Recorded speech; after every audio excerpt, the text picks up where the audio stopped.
இங்கே பரிசை கொடுத்த பொழுது விநியோகத்திலிருந்து தொடங்கி கலைஞர்கள் வந்தார்கள்.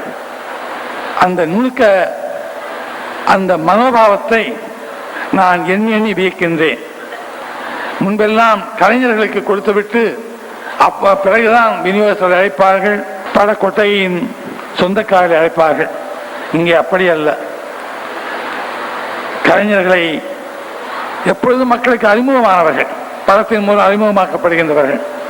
ஆனால் அறிமுகமாக வாய்ப்பில்லாமல் மற்றவரை அறிமுகப்படுத்தி தன்னை வெளியே நிறுத்திக் கொள்ளுகின்ற கலைஞர்கள் அவர்களை முதலே அழைப்பது போல இந்த படத்தை விநியோகஸ்தர்களை அனுமதிப்பது ரொம்ப நல்ல காரியம் என்பதையும் அதை பாராட்டுவதற்குரிய செயலாகவும் நான் கருதுகிறேன். இந்த பட தயாரிப்பாளரையும் அதற்கு ஒத்துழைத்த பாக்யராஜ் அவர்களை நான் மனமாற பாராட்டுகின்றேன்.